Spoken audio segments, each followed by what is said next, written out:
Sponsored by the Dunleary Rathdown Local Enterprise Office. You're listening to Business Eye with Joe Dalton and Simon Haig.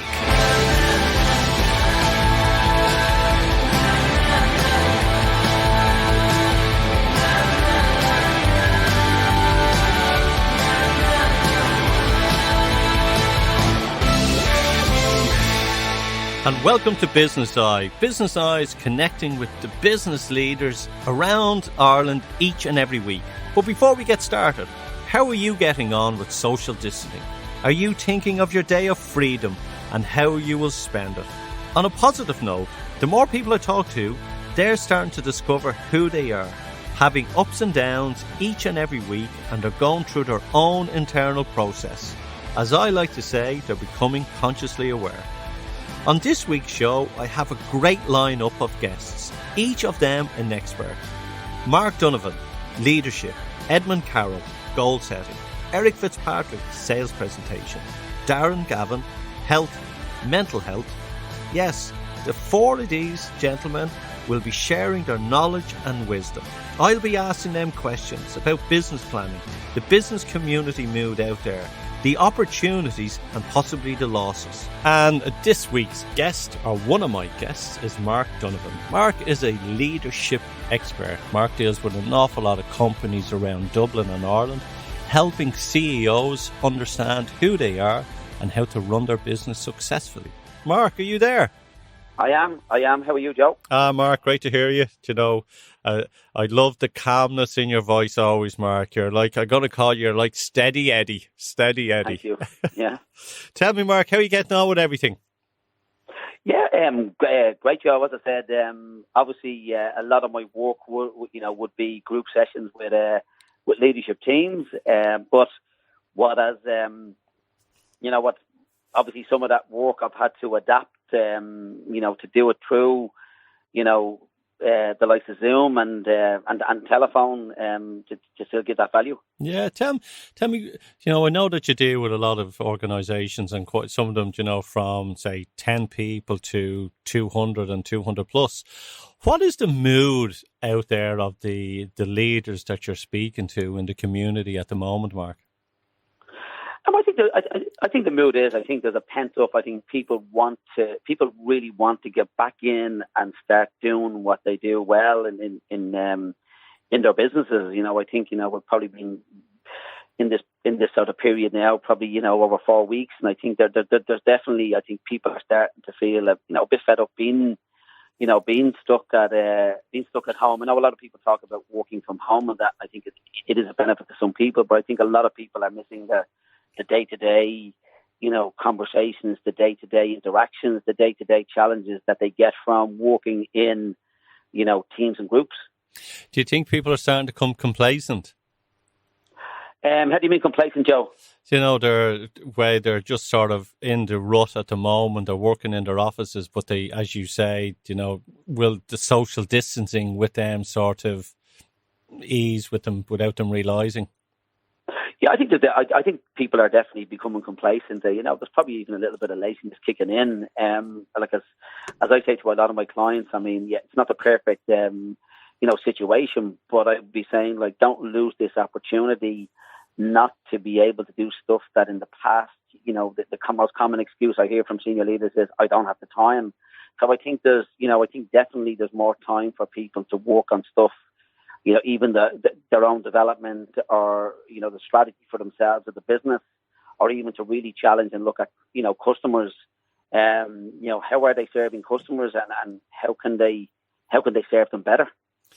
Yeah, it's one of the things that I'm seeing as well when I'm speaking to a lot of business leaders like yourselves is what's next? How do I, what is the interaction with our clients? Again, you're so right there, Mark, about, the time I didn't have to do this project. But are they actually embracing this time that they have to do the projects that they wanted to get done? I would say there's a lot of people not. I'd say there's probably more not than there is. I think that's where I think people will lose an opportunity, in this period not to focus on some of that stuff, as I said, that they didn't have time to do in the past. And I do think there is, as I said, there is that opportunity to to really look at that, and to kick on themselves and their businesses, and even sort of developing their key people in this period. What about the losses out there? We talk about opportunities, but hitting the losses. Yeah, I think the losses. I think there's a danger that people will go into, a negative, a spiral around things. People will feel, this is futile, or this is. This is going to be a down. This, even the mainstream media would be, selling down that, we're heading for, big recession or even depression. I actually think there's going to be a huge, huge rebound, in Ireland and the world, and we're probably going to come out of this a lot quicker than people think. So I think there's going to be a big rebound. I think, the people that will really thrive will be people that are preparing for that rebound now by looking at, how can I best serve customers? What do I need to do to engage my people more effectively now, and not to wait till we're back? So I think there's big opportunities at the moment. It's a real opportunity for getting lean in your business as well.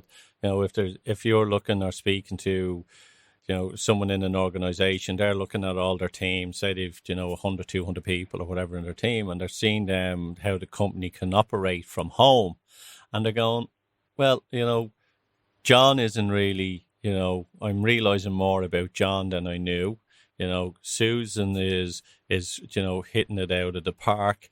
Do I need to have these people in the organisation when we come back? Or who do we need to have in the organisation? And will some of these actually be able to help us cut our costs because they'll be able to still work from home?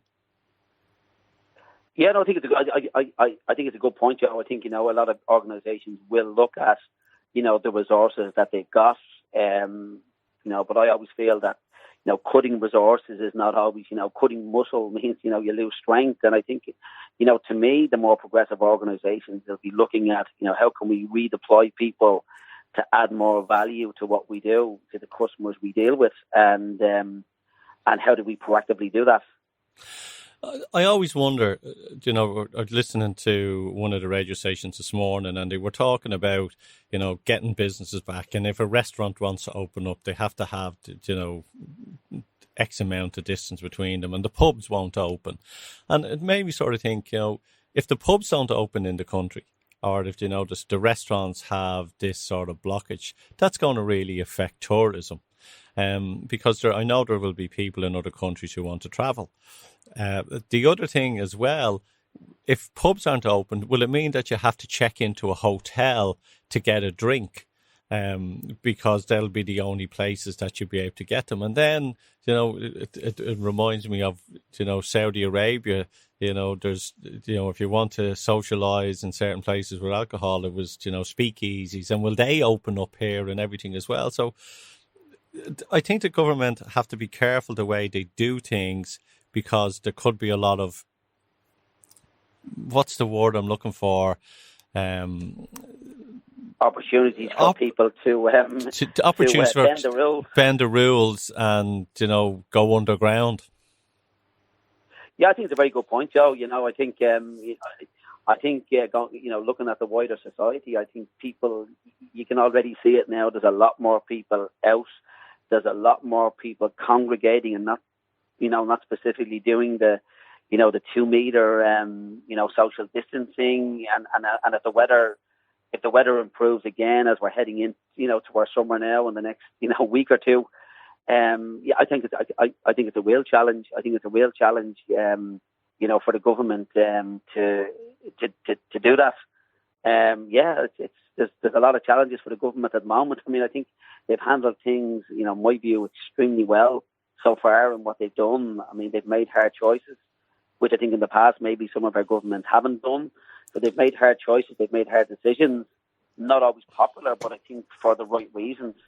I think, they have some serious challenges to be thinking about over the next few weeks. I mean, I have a son who's doing the Leaving Cert, and I think that even that what would I say, not knowing, when it's going to happen, my own view there would be to pick that date. I know they were talking about 29th of July, and to if it has to be pushed back or cancelled, so be it. But I think people need a date. They need something to hold on to so they can work towards. Yeah, I'm sort of, with my kids, we've sort of written off till September. And is it going to be that the country is going to be sort of on a lockdown or social distancing, or I know they're going to have to ease it because of just the financial aspects, but sort of setting a target date that everything is back to normal, of whatever that may be, come September. Yeah, I think it's but hopefully before then. But I do think that the people need something to strive for. People need something, some date to aim towards. And as I said, even if that date, is pushed back due to negative consequences of doing it, that's fine. But I still think people need a date to work towards. I think the beauty of it all is when we are all back, people easily forget. And, I think then people by human nature, we need human connection. And I think people will just get back into the normal routine with things then as well. I think, I believe that certain things have been shown in certain realms that we need to take a closer look at.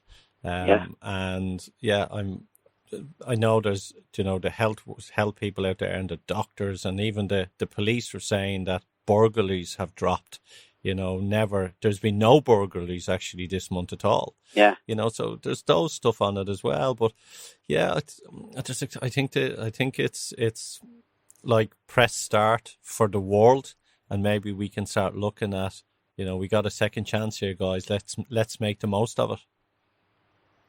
Yeah, I love your optimism and that specific point, Joe. But I think people will, we will all just revert back to what we have done and what we have been doing before this happened. That's my view, my own view, and I think that will happen very, very quickly. As you said there, I think people will revert back to old habits very, very quickly. So you're saying those people who used to be, as we say, a-holes will be back to being a-holes? Oh. Without a doubt. Yeah. I mean, even looking at people in this period, like people that moan and complain, are moaning and complaining in this period. People that are optimistic and people that are forward thinking and looking are forward thinking and looking and progressive. So I don't believe people change behaviours that quickly. So maybe in another lifetime they may. Yes. They may be. Mark, what sort of tips, Mark, you're a positive guy.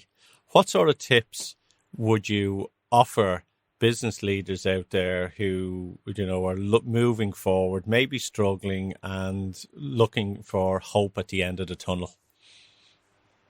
Yeah, I mean, I think, the first point I would say is, I think is to, to really use that time to look at, in their own specific businesses, how can they serve their customers more effectively going forward. I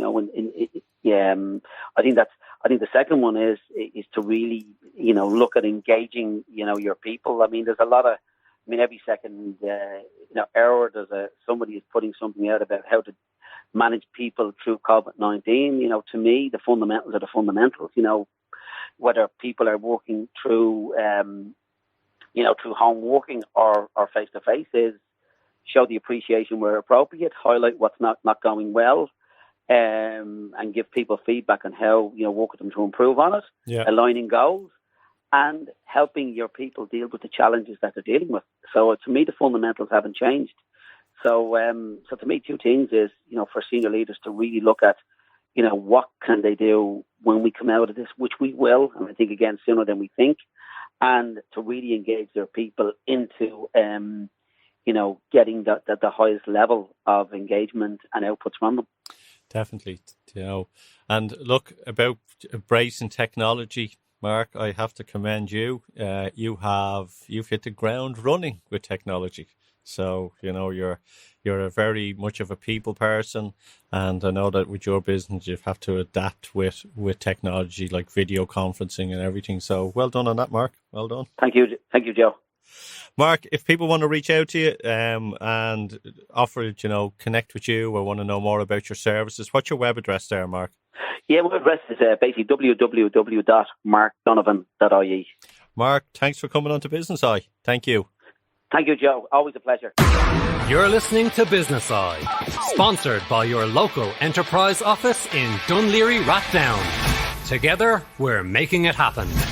Yes, and my next guest is Darren Gavin. I want to speak to Darren about mental health because he does work in the health and wellness space. Darren, are you there? I am. Good morning. How are you? I'm very good. We just had Mark Donovan on for talking about leadership and, it's sort of timely then speaking to yourself about, mental health, because we know that, there's a percentage of people out there that are suffering from, will have issues with anxiety. I know that Samaritans, they have increased their calls by about 33%, which just brings me to note. I reached out to one of the institutes about, telephone support, and they came back to me and said, oh yeah, we'd love your help. We'll get in touch with you when we're back up and running and you can attend one of our training courses. And I kind of went, you need people like me now instead of later, which was a bit of a shock, but we won't get there. Darren, tell me, how are you coping? How's business? I know you deal with large organisations. There's ups and downs. There's different processes going on out there. Yeah. What's happening? Things are really good, actually. So as you mentioned, I'm lucky enough to work in the health and wellness space, and also have a huge passion for the whole mental health piece. And some of the things we're involved with, some of the corporate organisations. You just mentioned providers and services. So you may have heard of things like employee assistance programs where people can ring and get support. So if people are lucky enough to work for an organisation that provide that, we're doing a lot right now in that space. We've seen our calls increase. We've seen our interactions increase. And we've seen requests to provide overviews for employees as well. Me personally, coping, I'm doing okay. As I told you before, I have 4 kids, so life is always interesting. But I think we're lucky enough with the weather at the moment that if we can get out and enjoy it and we can kind of take breaks, I think that's the saving grace, especially in the mental health space. It is important to take breaks. It is. And, Darren, I remember we met a couple of weeks ago or maybe a couple of months ago and we had a good chat. And I could see when I was speaking to you, the energy that was coming from you. And I could see that you really, love your kids. You're when you talk about them, you have that passion, and it must be nice for you now to have that time, that extra time, to spend with your family in this moment of crisis. Yeah, I think like everybody, there are obviously ups and downs in the family life. I think I'm lucky enough as well, Joe, that in the job that I do, I actually have a really good life balance, and I think that's hugely important in the mental health space nowadays, and especially around reducing stigma, etc. I think organisations and people need to understand that people have lives outside of their brand, I suppose, or their organisation, and we have to be able to enjoy that. So you're right, I really do cherish the time I get to spend with my 4 kids. But like everybody, there's days where, it's tougher than others. And I just put them all out in the back garden and let them play away to give myself and Amy a break. But overall, you're right. I think if you take the silver lining and the positives out of what's happening right now, unfortunately, obviously lots of people will be ill and some people will pass away, unfortunately. None so more in our own family. We had someone pass away, unfortunately. But I think from a family unit point of view, with the weather the way it is, with the time that we have, I think the time is precious, I suppose, to spend with them. So trying to look at getting out and going for walks with the kids or whatever, Do you feel that you are going through a whole internal process yourself as the weeks battle on? Absolutely. I do some guest speaking for independent colleges, and one of the things we looked at recently was the change curve or the transitions curve. And everybody, when there's a sudden change like we've just had, and quite a substantial extreme change, everybody sits on this curve at some point, and suppose the initial piece is shock. So for me, initially it was like, oh my goodness, is this really happening? And then it was, you know what, it'll be done in 2 or 3 weeks. And now we're kind of 5 or 6 weeks in, and we're starting to talk about months. So yeah, there's that process of trying to understand what's going on, but also trying to look at the realistic picture, because unfortunately with the influence of social media and the news channels on 24/7, that can really impact how you're feeling, especially if you're staying up late and watching these things. It can really, really influence your thoughts and overall your mental health as well. So it's important to be able to compartmentalize that and remove yourself from it at times. Yeah, you're talking about, it's you can get caught into these news channels that will just pump out fear all the time, and we've seen, a child passing away, the same child passing away in 6 different countries. We have seen, pictures of people in gatherings, and they're saying, this is what's happening at the moment, and you realize that picture is from 5 years ago or something. Yeah. So there is, that selling of fear. And I think people have to sort of realize, hang on, I need to take a break from all this. Yeah. And because I remember putting on the radio, coming in and listening, and I'd switch 5 channels, and I had to get off it because I was terrified after listening to them because of the energy. And I've disengaged from it all. And I pick up what I want to pick up or what I want to find out. So I'll go to sources, like I'll go to, I'll see what the government are saying, and I'll tap into that. But I'm not listening to the likes of the mainstream TV or, satellite channels, which are pumping out fear.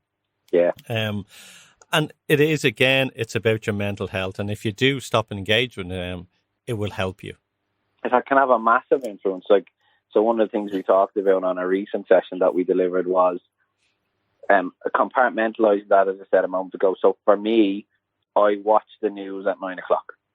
That's all. I don't engage with social media in the current situation sense. I can still message my friends or have web chats or on WhatsApp or whatever. It's in my buddies that I play soccer with or Gaelic football. But certainly from a news consumption point of view, or the current situation, the COVID situation, the consuming of the information about that, I purposely, deliberately only watch the news at 9 o'clock.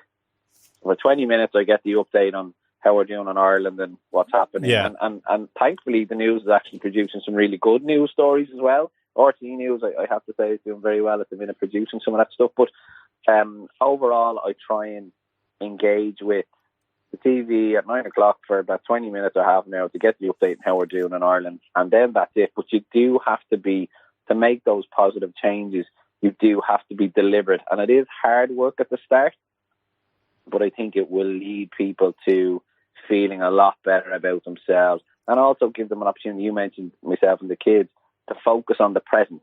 Yeah, definitely. And to enjoy the time that we have at home. I know, look, God, people have lost jobs and, as I said, lost loved ones, so I don't want to take away from that. But if you are at home and you do have young children, instead of some of the things I've done recently, instead of taking out the phone to video my daughter doing a martial arts exam, I actually put my phone in my pocket. I just sat there and enjoyed it. So that type of mentality is enjoy the moment that you have. If it's outside and the weather's nice and the kids are playing, take that in, instead of sitting there while the kids are playing and looking at social media.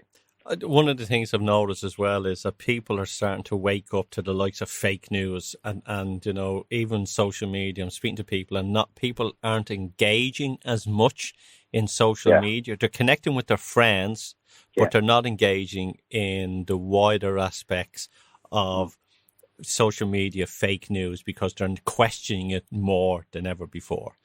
You mentioned something there about sport and about your football. And there's one thing that I think a lot of people deal with mental health through exercise, getting out, running, football, playing golf, the gym. And that has all been taken away from a lot of people as well. How do you think that's going to evolve? I think so. I can only speak from in this isolation piece. We're starting to only experience our own lives, really. I'm seeing different things that people are doing. But for instance, my Gaelic football team that I play with, Blackhall Gaels, they're doing a thing online where everybody contributes to the WhatsApp group and says what activity they've been doing, and post up their run or their cycle or whatever it happens to be. Then my son's soccer team, Kilcock, there putting up videos of the kids doing their skills. So it is going to evolve, and I totally get the fact that right now I can't go out and play a match on a Saturday afternoon for that break, or go training on a Tuesday night for that break and that bit of exercise myself. So I have to come up with alternates. And I haven't cycled my bicycle in 2.5 years. And what myself and Reese and my little boy do now every day is we go for a cycle down along the canal within the radius. So we go 2 kilometres out and 2 kilometres back along the canal where we live. And it's lovely. And again, appreciating those moments. Yesterday we were cycling back, and like the animals you can hear, and the birds and the river and stuff like that. And everybody actually saying hello to each other again. Yeah. It's a really welcome sight, because everybody appreciates that this is really challenging for a lot of people. But again, doing things that I haven't done in a long time, so jumping on your bike or going for a walk or whatever, because we do have the ability within that those restrictions to go and do some exercise. Like even in the beginning of this, you could see people weren't even talking to people, when you were walking down the road, I think that was the fear piece, wasn't it? Yeah, it was, yeah. Yeah. It's like I said to someone the other day, he says, how do you miss golf? And they go, no, it's the best thing that's happened because I was really rubbish at it. I'd be the same actually on the golf course, to be honest. So yeah. Tell me this, what advice can you give out to people who may need, just that moment of clarity with what's going on? I suppose everybody has a slightly different way of dealing with things, and certainly I've been through 1 or 2 mental health instances over the years.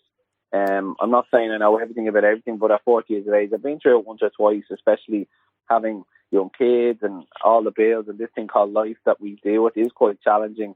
And then obviously, I mentioned to you before, when in my personal family circle has been through some difficult mental health moments. And I think the important thing is the grounding piece. So if you sit down, take out a notebook and write down some of the things that maybe are concerning you at the moment, and then ask yourself, how big is that realistically in the overall context of things? And what you'll find is there might be 5 or 6 things bothering you, but actually only one of them might be something that is really challenging. And it allows you to see that in the cold light of day, I suppose.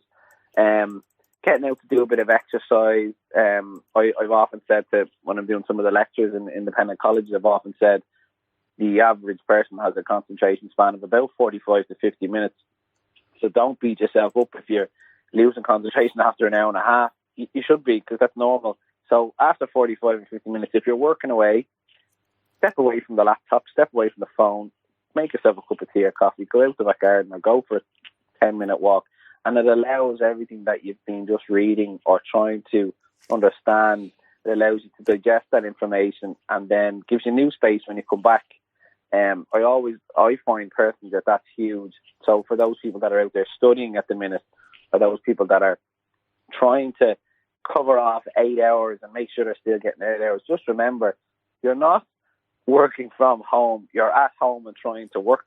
This is something I saw yesterday, which I thought was really good. True. So don't beat yourself up about it if it's challenging. Everybody is really finding it challenging, but it's about finding those small wins. Small wins. Yeah. And then when you get the small wins, you build momentum. Yeah, definitely.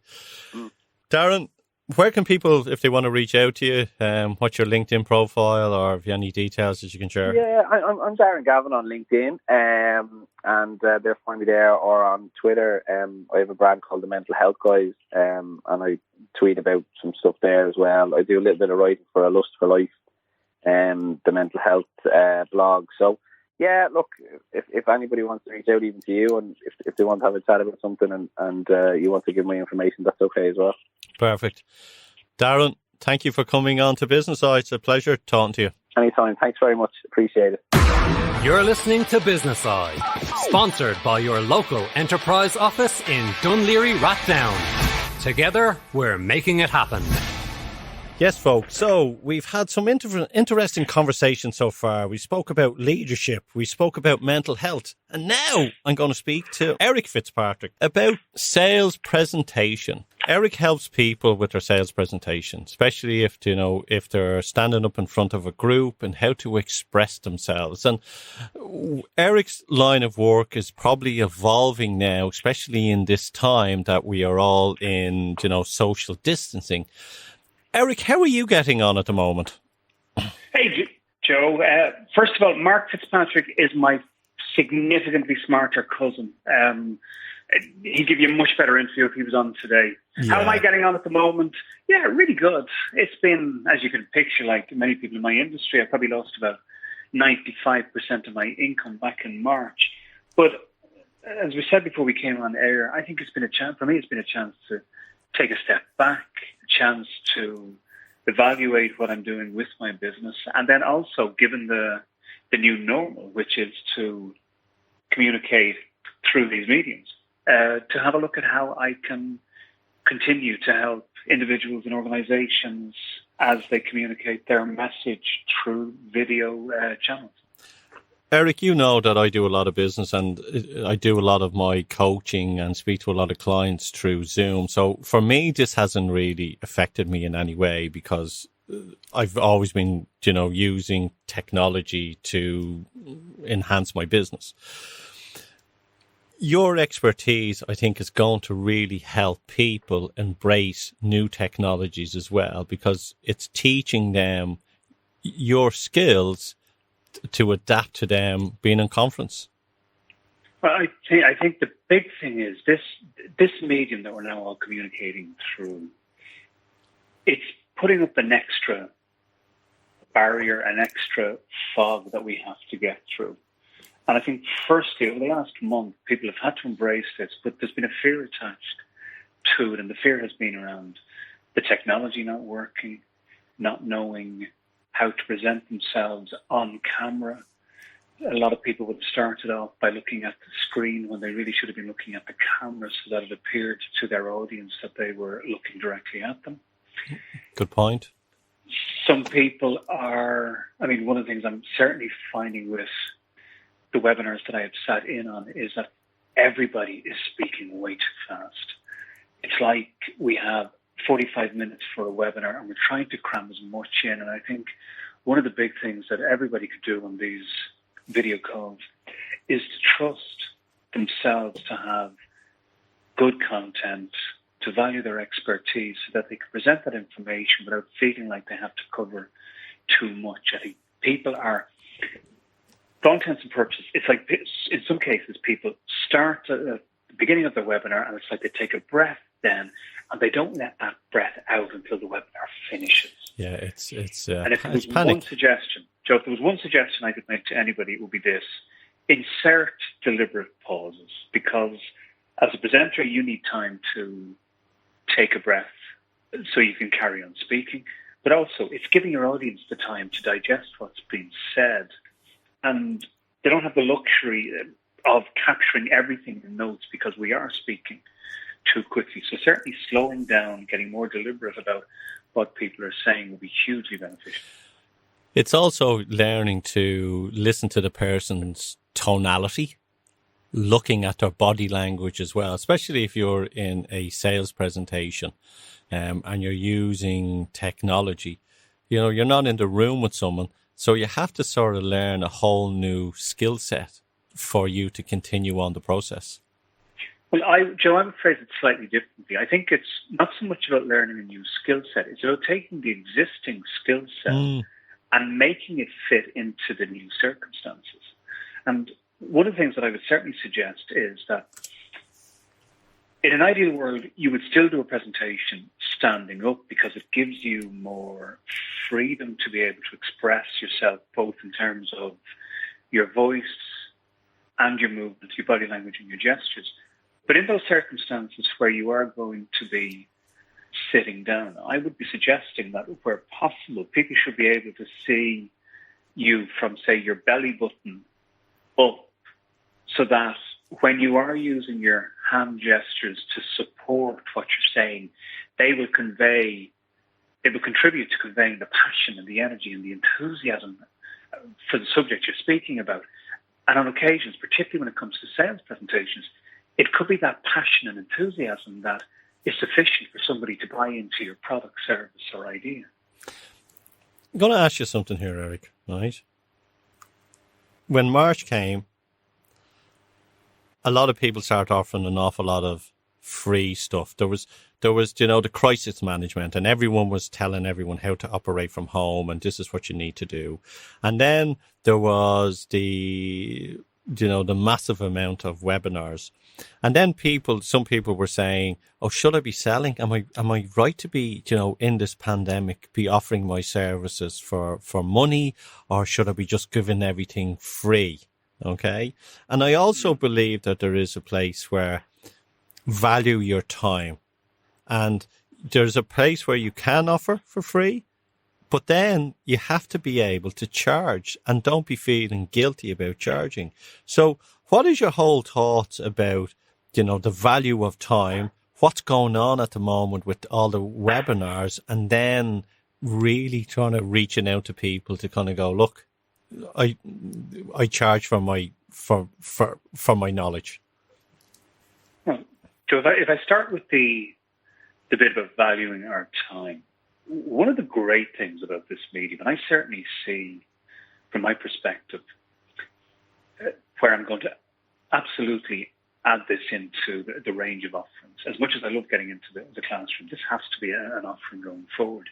And if for no other reason, because I was saying to somebody, if I'm down in Cork doing a half day's training and I finish at 1 o'clock, I have a quick bite to eat when I'm finished, and then I have a drive back home. So it could be 5 o'clock in the evening when I get back home. That's a day gone for a half day's worth of training.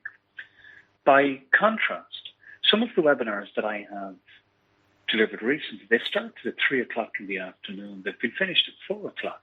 And by 4:15, my wife and I are out doing our 5K walking exercise. And there's a huge amount, I think, to be said for, I think what this pandemic is giving us a chance to really reflect on where we can be spending our time and what is the right use of that time for us. That's the first thing. The second thing is, I think, number one, it was right that people, I suppose, as part of how they were going to embrace this new medium of communicating, it was right that people started doing some free webinars. But there've been too many of them, and they're beginning to lose a huge amount of their value and impact. And I think that at this stage, for people who are selling services, and in the past would have done it in the classroom, absolutely have to start charging for the services right now. And what I would suggest is, I heard a great phrase with 6 months ago, and I got permission to use it, but Joe, if we do a 1 hour webinar, we're not selling 1 hour's worth of time. We're asking people to pay for what in our case might be 25, 30 years worth of experience. And we're asking them to pay to have that experience distilled into a manner of our audience's choosing, which at the moment happens to be 1 hour or 2 hour webinars. And also, we're tailoring that expertise to reflect the audience that are going to be listening to it so that they walk away getting the most from it. And you made reference to working in sales, and as you know, what I do is it's really about helping people to shorten, sharpen, and strengthen their message so that they increase their chances of getting buy-in to their product, service, and idea. And if I have one client who listens to me for an hour and they're able to sell their service, and I'm going to make up a number here, but that service happens to be worth a contract worth €100,000 to them over the course of a year, paying me whatever amount of money, a small amount of money to sit in the webinar, to listen to my expertise, more than pays for itself. And I think, and again, from experience, and you'll know this as well as I do, if you don't charge somebody for something, they don't value it. No. And what can happen on occasions is people organize webinars, a load of people express an interest, but because they're not paying for it, they can pass it off at the last minute and go, I don't need to, it's not going to cost me any money, and something else I want to be doing instead. Yeah. I would agree with everything you're saying. I also sort of feel that there's a lot of information being shared, and a lot of it's starting to run out of steam. Would do you get what I'm saying? That they've shared their information, but now they're burnt out. I think there's two things there. I think, first of all, when this kicked in a month ago, there was a need to provide certain pieces of information because, for example, working remotely was new to a huge number of people. So being able to create webinars that would give them insights that would help them adjust to this new way of working, hugely beneficial. But people have been doing it for a month now. So there isn't the same need for webinars on how to manage your time when working remotely. One of the other webinars that I ran back at the beginning of March when this happened was on dealing with difficult conversations, because for many employers or for many leaders, unfortunately, the conversation that they had to have was in making people redundant or reducing wages or cutting back their hours. So again, that hasn't been necessary for a while, so there was a need to provide that information. But to a certain extent, those webinars are done. Whoever's needed them has received them, learned from them, and now learning on a day-to-day basis. I think we're at a point now where, and one of the things that I did, Joe, rather than learning how to become better on Zoom or any of the other platforms, what I did was I did a week-long course on being able to deliver training in a virtual classroom environment. So it wasn't just about a 1-hour webinar. It was, if a client comes along to me to say, we want to do a full day training, to know what that will look like, to know how it can be managed in a way that the participants aren't going to be sitting looking at a screen for 6 to 8 hours, to know how people will get the benefit of it without getting distracted, bored, or feeling like they're sitting there not making a contribution and just listening to a presenter. So I certainly think we're at that point now where it's no longer just about the webinars that were designed to guide people through the start of this process. It's now about how do we empower people to build on and take advantage of and see the opportunity that is in this process. And if I can give you one example, yeah, you take a day's training. People finish a day's training, say 5 o'clock in the evening, and their first thought at 5 o'clock is, I'm going home. I have to hop on the train. I have to drive 2 hours back to where I live. I'm going to get stuck in traffic. I got to go and pick up the kids. In a virtual classroom, you potentially can arrange it that they finish at 5 o'clock, but they finish on the video call at 4 o'clock. So they now have an hour in which to think through how best to implement some of the ideas that they have learned on the training program. So there's an argument to be made that going forward, while we certainly will return to a classroom environment, there's certainly an argument to be made that making it a blended learning process could be hugely beneficial for everybody around, everybody involved. I think that's it. Blend it. Perfect. Definitely. What are the opportunities, or where do you see the future for yourself and your business in the next couple of months? One of the big things for me, and you're aware of this, Joe, 3 years ago I wrote a book entitled Persuade on Purpose, which was around creating sales presentations. For those 3 years, for the last 3 years, I've been talking about creating an online version of that, of pre-recording the videos, putting it together and getting it out there. This lockdown is giving me the opportunity to do that. It's given me the opportunity to look at what the online program, how it will appear, how I'm going to divide it up. So I plan to have the version 1 that you buy and you take the content and away you go. But version 3 will be classed as a 6-month program, and you get access to me as a training provider as well to help cement some of the learning. And that's one of the really big things for me, because as well as making that available to any individual who wants to purchase it, part of my plan is to put it in front of organizations for their staff, and if they're interested, have them pay a monthly fee for making it available to the staff over the course of a year. And if I get that right, I see that as a very, very worthwhile revenue stream for my business. And the other thing that I think is that this particular situation is going to do is it's going to do two things. One, it will give people a chance to have a look at where their income is coming from and work out what they can step away from. And I think everybody needs to have a look at that.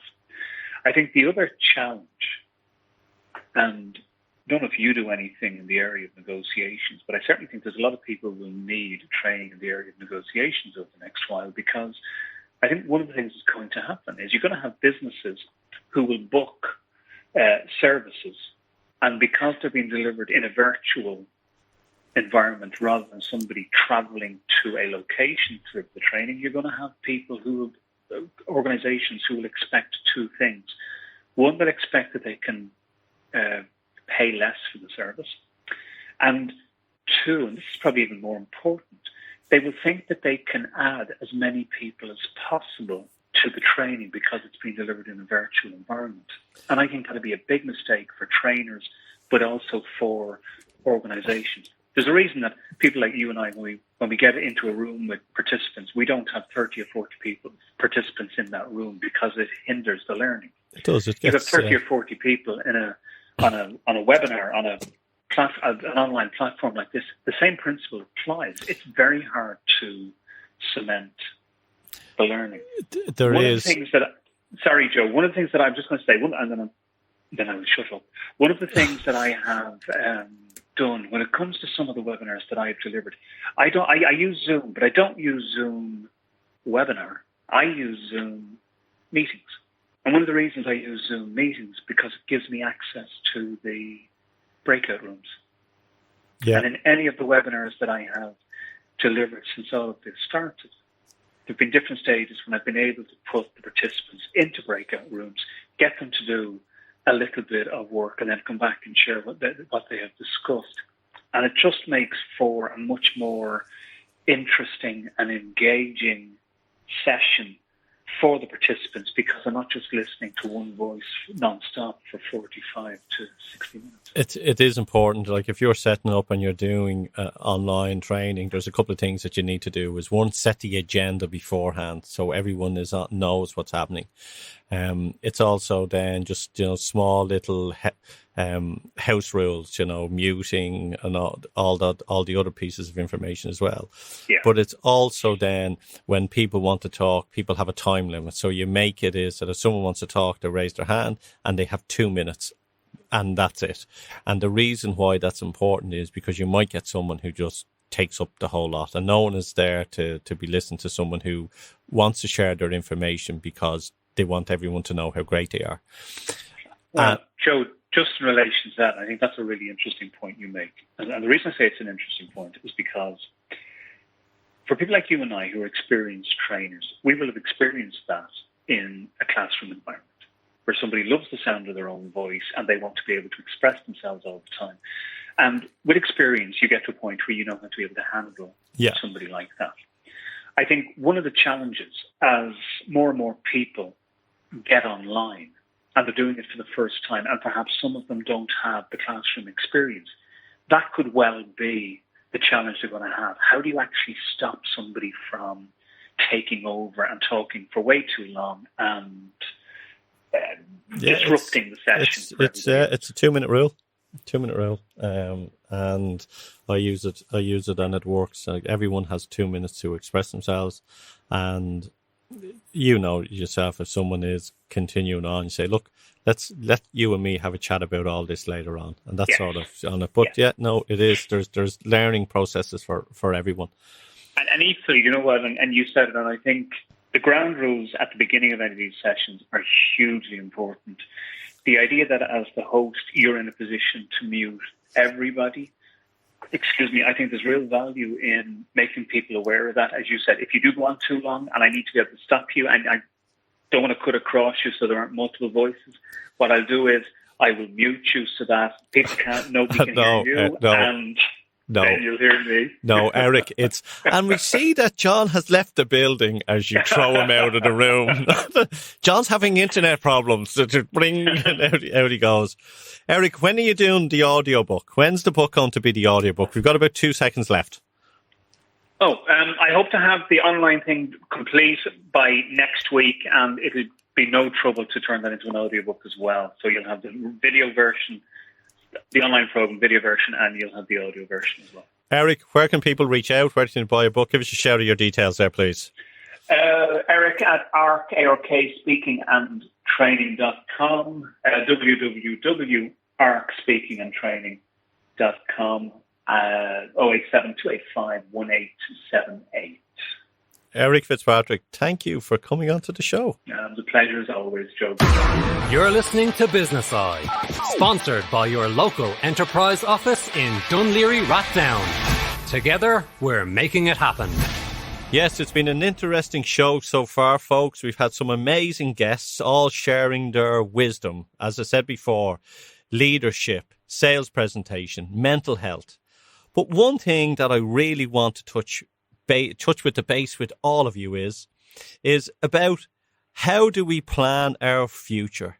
How do we develop what we want moving forward? I know that we're, in social distancing. I know that people have, desires. They're mapping out, they're setting their goals of how they're going to live their lives when this all changes. So my next guest is going to show us how to map out our future by goal mapping. Edmund Carroll, he has been showing hundreds of people around the country to develop their future. Edmund, how are you?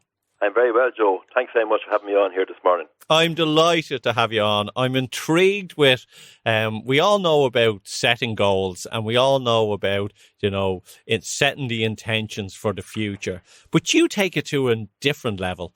The process that you have, the process that you're using has helped shape people's goals. And you call it goal mapping. It's all That's about right.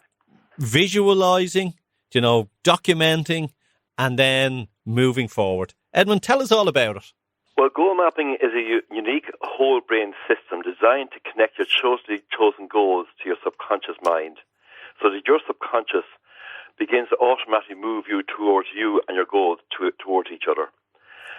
So our brain contains around 100 billion brain cells, and each brain cell grows multiple arms called dendrites. All the arms are separated by a slight gap known as a synaptic gap. When you think a positive thought, or when you think a thought in the center of the brain cell, that travels out along the dendrite arm seeking to make connection with another arm, so that your thought can spread like a pattern of understanding, a train of thought. Now, if the thought that you have is positive about yourself, about your life, about your business, the positive releases a chemical called serotonin from the end of the dendrite arms. And serotonin is the chemical that gives you the feeling of happiness and well-being and success. It also acts as a conductor, bridging the synaptic gap and allowing your thought to continue on this journey. If, however, the thought you have is negative, then you trigger the release of another chemical, a different chemical, and releases a chemical called cortisone, which gives you the feeling of sadness, anxiety, and depression. It also acts like an insulator, effectively blocking or limiting the flow of thoughts and ideas. So thinking positively releases the chemicals into the brain, and thinking negatively also releases the chemicals, but you're actually held up really as well. So goal mapping is about 7 steps. It's about dreaming what do you want. And you might have several things that you want to achieve. But oftentimes, so I give you the basic outline, dreaming what you want, order what you want. So you might have, say, a dozen things that you want to achieve. So, but one thing, putting together, I give you an example. An example would be if you wanted to, say, build a house. Another example would be, say, to getting a promotion in your job. And another example would be buying a car, okay, or changing your car. The promotion in your work would help to pay for your building of your house and the purchase of your car. So goal mapping is identifying what you want. Now, the conscious mind thinks in words, and the subconscious mind thinks in pictures.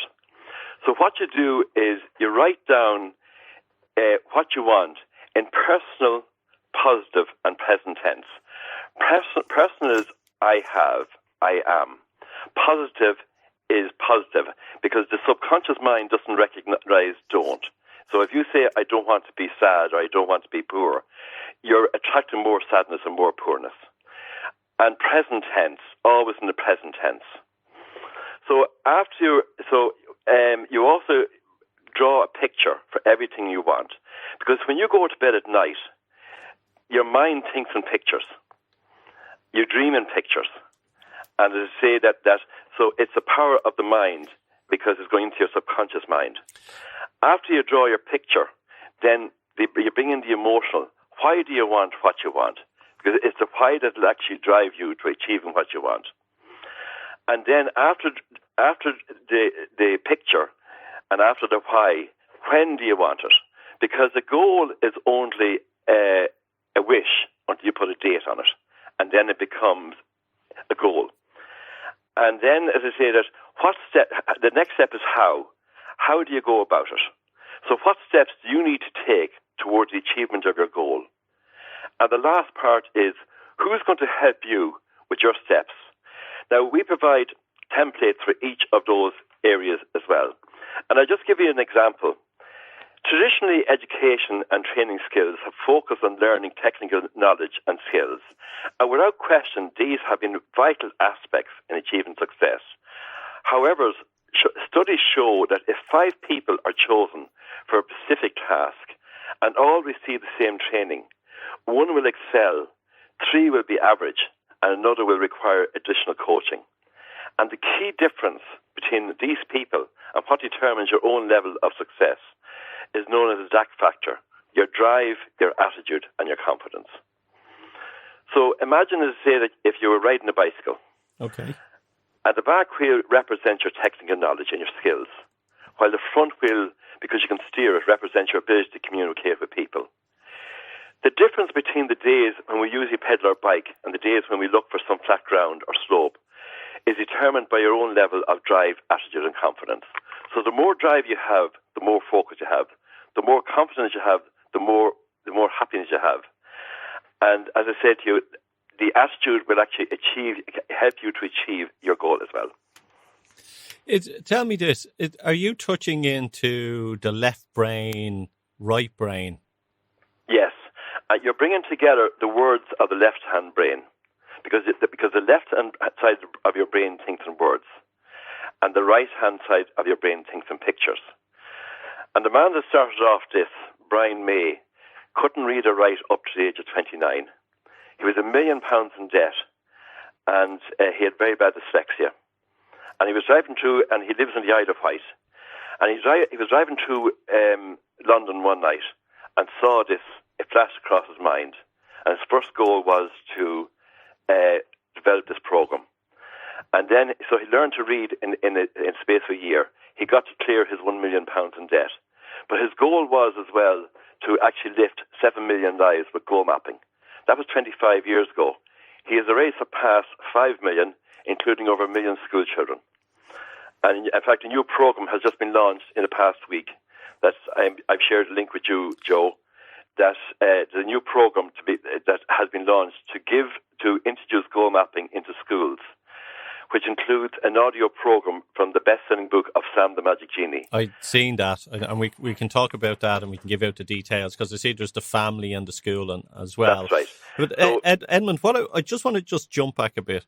Yes, sorry. I know that you're very passionate about this, and I remember coming across yourself and goal mapping probably maybe about 2 years ago, it might have been. And when I heard about it, I was a bit skeptical. I was going, this is just another process. But then as time goes on, and listening to you and watching some of your videos that you've been putting up on social media and everything, the repetition and all, it says this guy's got something. And I know some people that have actually jumped onto the program, and they have, because of what you're offering, they have hit their goals And these are people who are very, professional people in the workplace who have tried goal settings and have tried intentions and everything. And by doing what you are offering, they've actually hit for the first time on it. So what do you think the secret is? Is it you are getting people to really believe in themselves and setting those intentions that they can achieve them? Or is there some sort of magic that this whole process is offering? Well, if you, I think that when you want to achieve anything at all, then you're going to write it out, because it goes back into how you're feeling within yourself. If you feel positive about achieving something, then you work towards it. And goal mapping gives you clarity, because it gives you a step-by-step process as well. There's no magic with it. It's determination. And the magic or the success of goal mapping, which has been used by major companies like Microsoft, Coca-Cola, Disney, British Telecom, they're all using this program now across the UK and Europe, and they're finding success in it. And the reason why it's successful is because they're focused. When you write out a goal map, you're writing it out as if you already have it, but you have a picture to do with that as well. When you go to bed at night, you actually verbalize your goal map out loud as if you already have it. But because then, as I say, that when you go to sleep, your conscious mind goes to sleep, but your subconscious mind is actually taking in all this information and helping you to manifest it, giving you the ideas to bringing it and making it a reality. And again, as I say, the power of goal mapping is getting up in the morning and again looking at the pictures. And our system actually provides you with the pictures, our online system, as I say to you, and verbalizing the words as well. And it's like having a full breakfast. If you have a full breakfast, you feel great for the day. When you actually visualize and actually say your goal map out loud to yourself every morning, then it's giving you the drive, the confidence, and the focus of actually achieving that as well. And that's why it's successful. And that's why it's been taught all over the world. Do you know, there's one thing that I honestly believe, and I put my hand on heart for this, and I don't normally do this when I'm on the radio. I would highly recommend for people to jump on and do this. And the reason why I'm saying is because we're in social distancing, people have a more time on their hands. A lot of people out there are maybe a little bit nervous or worried about what they're doing. Or are looking for the opportunities for the future. So I think this is great, because if someone then goes to the website, which we'll give the details now in a few minutes, that they can actually then have that time to learn of what they need to do and start with one thing, it'll build their confidence up, planning for the future. The second thing is it'll take their mind off what they're doing today as well. And the third thing is it'll give them something every day to look forward to as we release social distancing as well. Absolutely. And really, as I say, that I have achieved, in my own case, you asked me, how successful. In my own case, I set myself a goal of, I went to a goal mapping workshop in London in 2018, and I would set myself a goal of becoming a coach, a facilitator, and a practitioner that I could actually teach goal mapping in Ireland. And I achieved that. I also set myself a goal of clearing my mortgage. I set myself a goal of changing my car.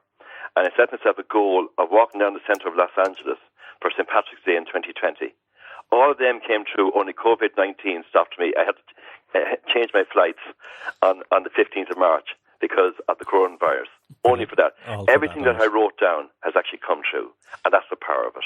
Edmund, what I love is when you talk about this goal mapping, the passion that comes through, and I've spoke to a few people that have engaged with yourself and have used this process, and they have said that it has worked for them.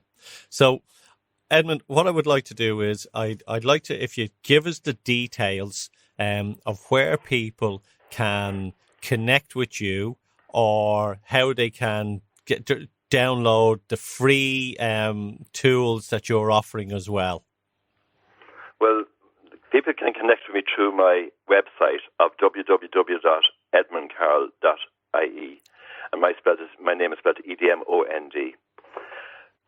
The link for there is a link that I have that I've given to you as well, Joe, which you can actually go in with. You get on my. You'll have to message me to my website. I can send you the link. Yeah, perfect. So we send them to your website, and then you can send them a link. Perfect. Yeah, the link the free link will allow you to go in and make a goal map for yourself. And the easy thing about it is that there's a video with a step-by-step process to actually walk you through it. So you're not left in any way hanging at all. And there's a picture library as well that you can that includes the photographs. But if you want to upload your own photographs into the picture library, you're very welcome to do that as well. The system allows you to do that. And that's the power of it. Okay. Another thing as well is what's your Facebook page? Because I know that you produce some stuff on Facebook as well. But my Facebook page is Edmund Carroll, and my business page on Facebook is Edmund Carroll, IT Maths Instructor Trainer and Go Mapping Practitioner. And you've also on LinkedIn as well. I'm on LinkedIn as well. Brilliant. Folks, as I said... just to let you know about the children's one. Yeah. Is that the children's program is now free of charge to all schools and parents throughout the country. Brilliant. And again, send me the link on that, and I'll send you details on that as well. Brilliant. What we're going to do is there's some WhatsApp groups with parents out there with their kids, and I think that if that link is available, we'll share it out, because I think a lot of people will benefit from there. Edmund, Joe, I thank you for coming on. I think the service that you're providing at the moment is great, and look, it's for me. I've made my own process, and I'm going to test it out over the next couple of months as well. So if anyone out there wants to join that journey with us, let's do this. Let's do it all together. Absolutely, and I'm available to coach people if they want to really as well.